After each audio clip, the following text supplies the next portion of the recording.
जाएगा, बेनकाब हो गई तो तिरंगा तेरा हो जाएगा। मैं इस शेर के साथ रीतू चौधरी जो हमारी उम्मीदवार, जो हमारी कैंडिडेट है, जिस बेटी ने, जिस बहन ने, जिस बहू ने ये तमाम विकल्प लिया है, मैं उनसे गुजारिश करूंगा कि वो भी हमारे बीच आए और आकर हमें बताए कि आने वाली 11 तारीख को हम अल्लाह ने चाहा, कुदरत ने चाहा, ईश्वर ने चाहा कि आपको कामयाबी मिली, तो आने वाले वक्त में हमारा आप कैसे साथ देंगे रीतू चौधरी के साथ। एक नारा हो और सब लोग तालियों के साथ उनका स्वागत करें।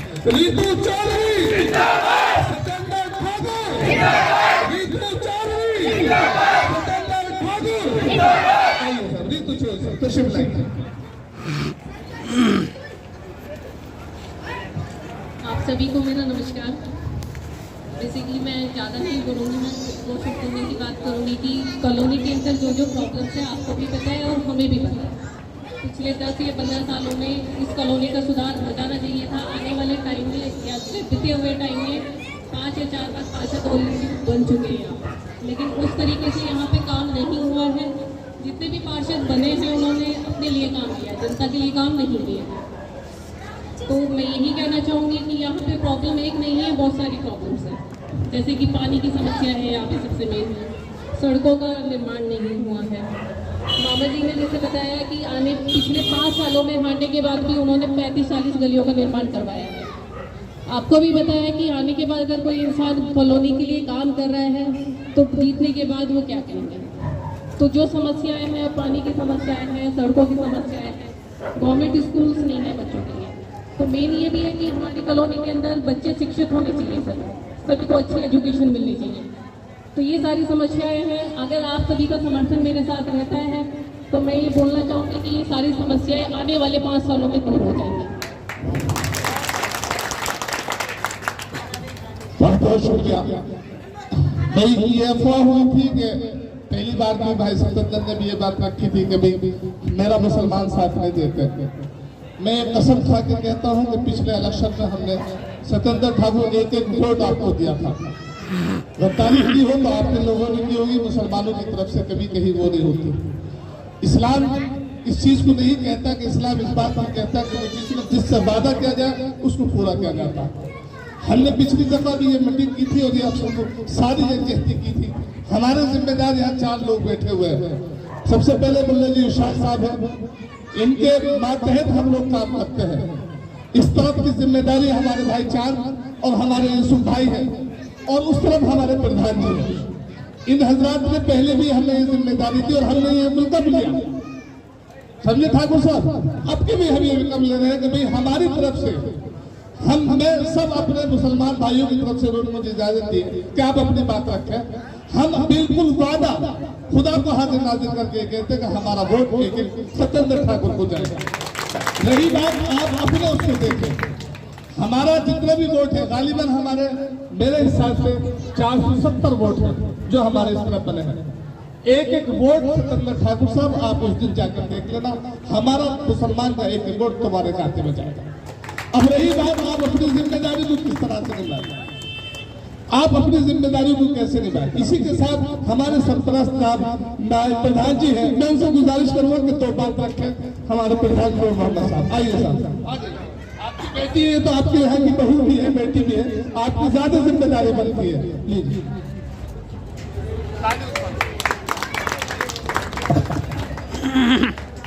आपसे सब ये है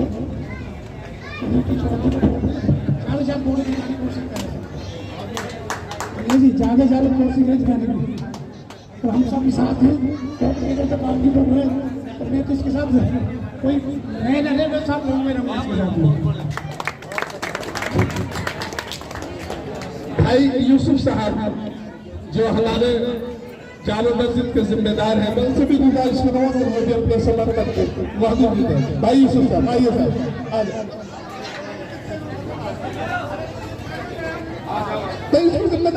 यकीन दिलाना है ठाकुर को, यकीन दिलाना, मान देना है ठाकुर को, अफजल होते आ जाए।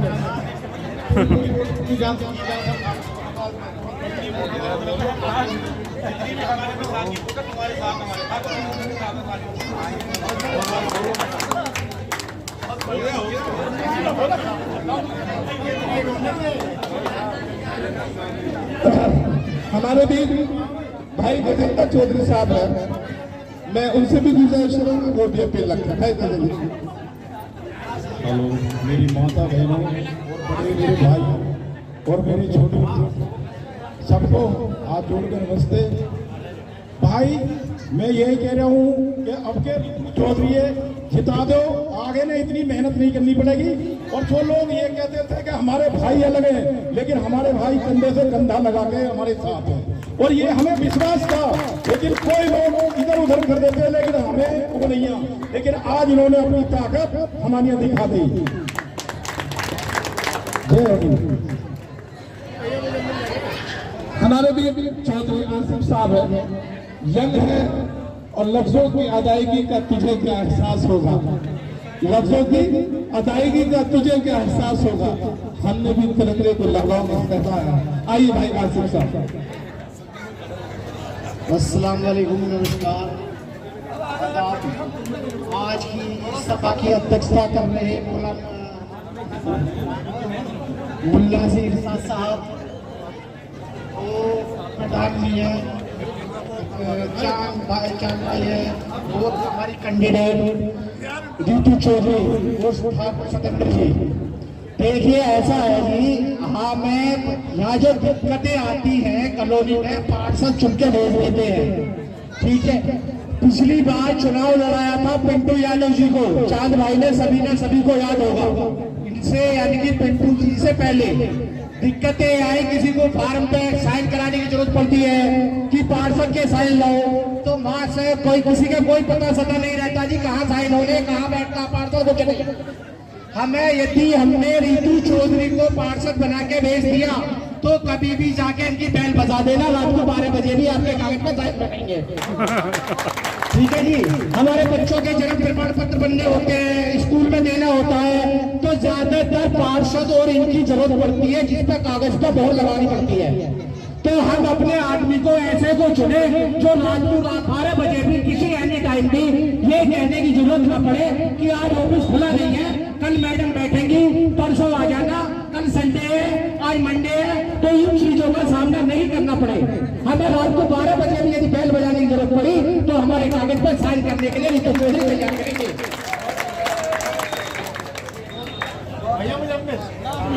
बहुत बहुत शुक्रिया चौधरी साहब। देखिए दोस्तों, ये बात सच है, गालिबन ये छठा इलेक्शन है जो हमारे बीच में हुआ है। हमने जब भी देखी ये समस्या, ये पीछे पिंटू साहब थे, उन्होंने हमारे इस क्षेत्र को एक भी ईंट नहीं दी, ना हमारे यहाँ के कोई काम करे। 10 केस मेरे पास भी आए कि साहब हमें प्रमाण पत्र बनवाना है, मैं सारा फार्म पे करना, हमने उसको वहां भेजा। हम कसम खा कर कह सकते हैं कि हमने आज तक उसका ऑफिस भी नहीं देखा। उसकी वजह यह है कि उसको हमने 1-2 काम के लिए भेजा, उसने अगल के बच्चे खजूर में हमें बतलाया, यानी उसने कोई काम करके नहीं दिया। इसलिए हमारे बीच हमारा सतेंद्र भाई है, हमारा दोस्त है, हमारे बीच में रहने वाला है।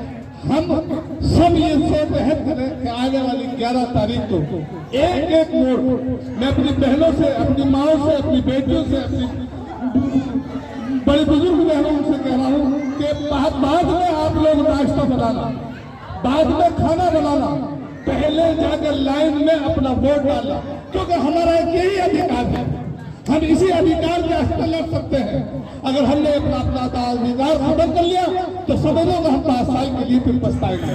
अगर हमने अब क्या गलती कर ली तो जैसे 5 साल यानी 35 साल तक हम पछताते चला रहे हैं, इंशाल्लाह फिर भी दोबारा अगर हो सकता है हम फिर पछताना हमें पड़े। इसलिए आप सब हजरात से जितनी यकजहती, जितनी ताकत आप लोगों ने आज दिखलाई है, अपना एक वोट 11 तारीख को अपना वोट डालकर दिखाएं और ये बता दे कि सतेंद्र हमारा काम तुझे जिताना था, आगे काम तुम्हारा है कि तुम हमारे लिए क्या करोगे। लेकिन हम इतनी भी उम्मीद रखते हैं कि अगर तुमने हमारे कैंडिडेट को जिता के भेजा, क्योंकि अभी आपने देखा होगा आदमी के अल्फाज से, आदमी की लैंग्वेजेशन से पता चल जाता है कि वो कितना काबिल है। हमारी रीतू चौधरी, हमें मालूम है डबल ग्रेजुएशन है, यहाँ पे तालीम याफ्ता है, काबिल है, ये हमारे दुख दर्द को समझेंगी और सरकार से लड़के हमारे लिए विकास लाएंगी। जिस चीज की हमें जरूरत है वो सारी जरूरतें ये हमारी पूरी करेंगी। इसलिए आप हजरात से अपील है, आप लोगों का बहुत बहुत शुक्रिया। मैं अध्यक्ष जी की तरफ से भी आप लोगों का शुक्रिया अदा करता हूँ और अपने कैंडिडेट की तरफ से भी आप लोगों का शुक्रिया अदा करता हूँ कि आप हजरात ने अपना कीमती वक्त दिया है और आने वाले 11 तारीख को भी अपने इस कीमती वक्त को कामयाब करें और अपने वोट एक करके मेरा खुदा हाफिज़।